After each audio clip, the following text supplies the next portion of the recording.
Hi guys, welcome back to my channel. The case that I'm going to be looking into today is I'm sorry if you can hear the dogs barking. Not much I can do about it. Yeah, we're going to look into a missing persons case actually, and this missing person is still unsolved to this day. We don't know what happened to him. It is the case of Philip Cairns, and it's going to be a short one because missing peoples often are. There's always a lot of theories in them and things like that. Or, well, sometimes there isn't even a lot of them. But that's all they are, is theories. So I don't like to delve too much into those because nobody actually knows what happened to him. So let's look into this case. Every missing person case, every case deserves to be shared. Especially missing people, because you like to spread the word for the family, to get it out there, even though there may not be a lot of information. You know, that person is missing and that family is looking for them. So let's jump in.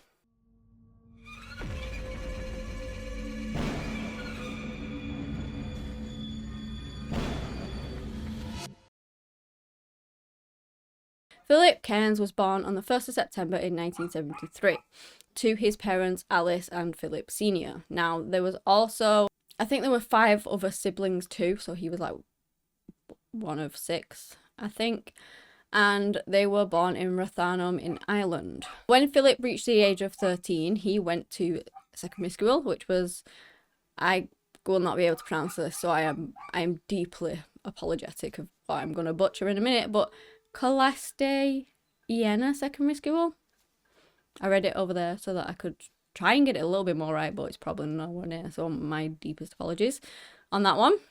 But he'd gone there the previous September, well, started there. He was a little bit shy, and it was said that because of that, obviously his mum and dad wanted him to make friends because he was a little bit on the shy side. So anyway, the family only lived 15 minutes away from the school, so what Philip would do is, rather than spend his dinner time at school and make friends and whatnot, he would prefer to come home, which is fair enough.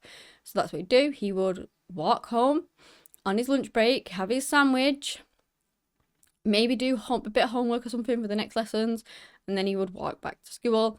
And he did have friends as well, because on this particular day he was supposed to meet a friend and walk back to school with this friend as well. We'll get more into that in a minute though.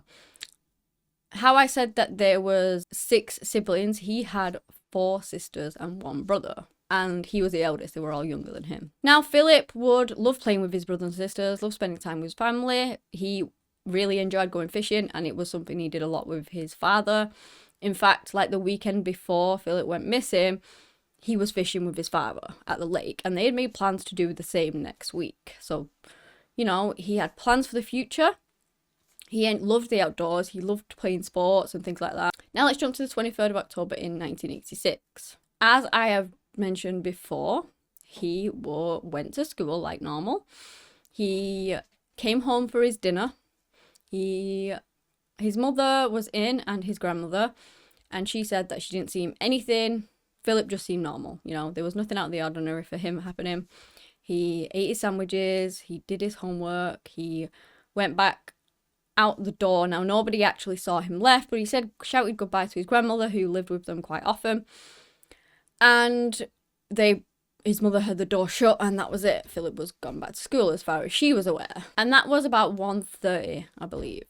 Philip was supposed to meet this friend, and he never, showed up. So they didn't walk back to school together. Philip never actually made it back to school at all, but nobody knew because, well, the school didn't inquire as to where Philip was. They just figured he's had a family emergency, he's had to stay at home. There was no questions asked, basically. And then at 5 o'clock, when Philip Sr. got home from work and noticed Philip wasn't back, he didn't originally worry because, as I said, Philip was quite shy, and he was just hoping that he was out there with his mates at school, making friends, because that's something that he struggled with a little bit due to his shyness. So he was really happy, thinking that, you know, he's made some new friends and he's out with them. But that wasn't the case. And then it would be a little later on that his mother actually came home with his sister. And it was going dark at this point, it was quite later on. It was going dark, and she's realised that Philip's not home. She's not happy because even if he was out with friends, he would be back by dark.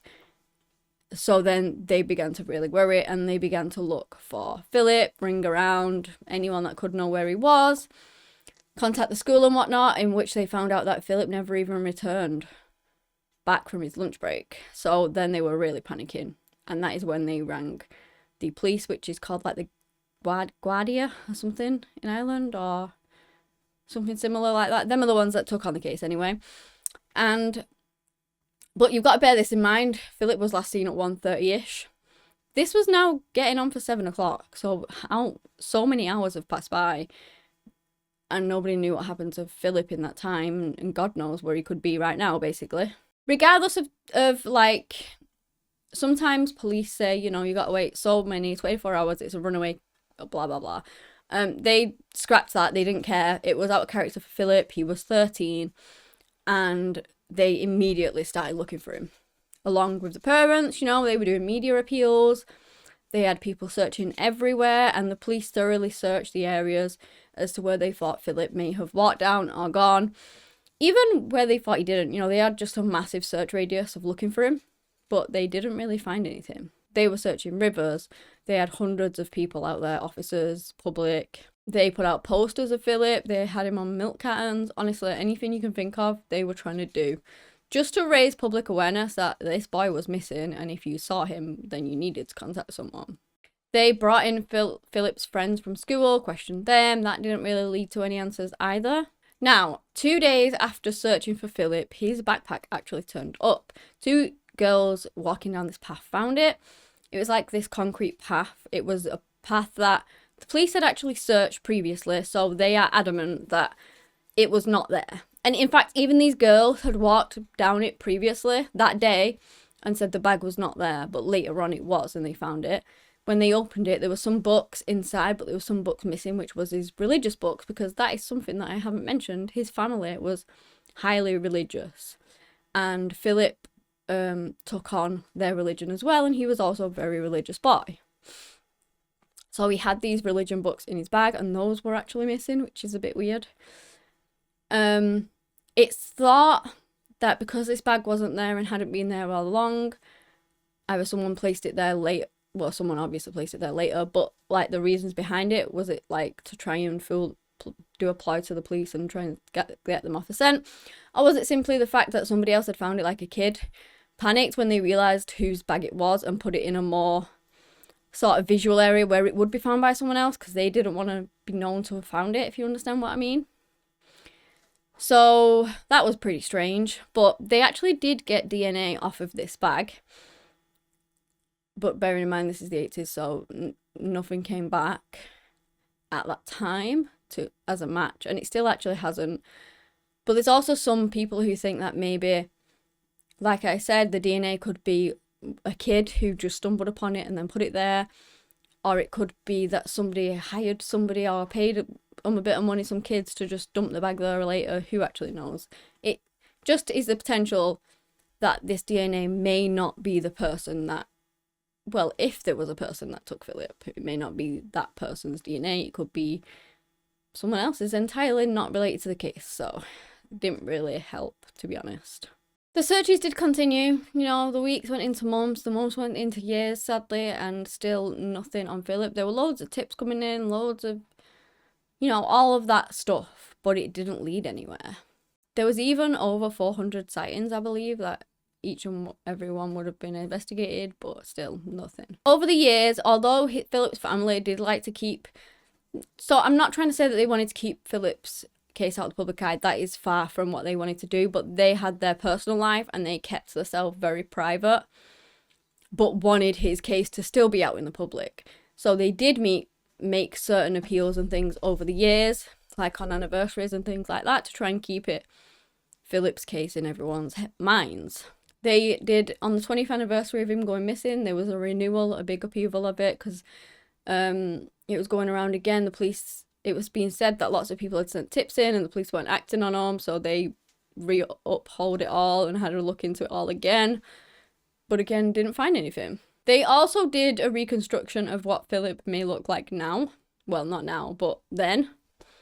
And they did a reconstruction of the route that he probably would have taken to school. Where that bag was found too, I'm not sure if I mentioned that. If I have, I'm just repeating myself and I apologise, but I've forgotten. Where the bag was found wouldn't have been a route that Philip would have taken either, so that was a bit odd. More like it was dumped there kind of thing. So I'm not going to really go, that's as much information as we have basically. I'm not really going to go too much into the theories. There are a few of them. One of them is, you know, there's like foul play, there's he ran away, there's he got into a car with a well, not a stranger. It was said that he wouldn't get into a car with a stranger, so maybe somebody that he trusted, and that person, he met foul play at the end of it. There's speculation of rings, but then the police have said that there's no actual evidence of those. Honestly, you name it, it's out there. I also read that there is a guy. There was a woman that came forward. She was 9 years old at the time of this occurring. And he was called Aman Cook, this guy, and he was, can't remember, he was a radio personality in Ireland, and he founded it and ran it. And she came forward to say that Philip was in his radio room, and she saw him covered in blood and on the floor. She fainted because she was 9 years old at the time, and then she woke up in Cook's car. Now, Cook is apparently well known to be a you-know-what with kids. But there's also a lot of... Anyway, they looked into him, okay? They did look into him because obviously that could be credible information. By the time they looked into him, he was on palliative care because he had cancer and he was dying. He also had dementia because he was elderly. And he gave them some information on the case, but, you know, they didn't know if they could trust it or not because he had dementia and things. And then he did actually pass away. He never admitted to anything with Philip, I don't believe. And it was also said that there's some sort of queries with this because he was more inclined to females than males. So, you know, you never know. And there was, at the time, he was getting done for something else, and he was put on like a suspended sentence for something unrelated to Philip. And just the timing wouldn't really be smart, but I guess a lot of these things are not smart that people do. So, who knows? But obviously, never a confession or anything never came out of him. I think, sadly, that Philip's father has passed away, and his sisters and mother are still here, hoping that one day... They don't believe that Philip is any longer alive, sadly, but they are just hoping that one day they will be able to bring him home and bury him, and then his mother and the family can just have a place where they can visit him and where they know he now is. So I truly, truly hope that one day this happens for the family, because it is so heartbreaking just the not knowing. Like, maybe he is still out there, you know, maybe he was kidnapped and taken away and he still is out there somewhere. And I really hope that that is the case, because then that means that he's still here. And I hope that if it was the case, he was living a good life.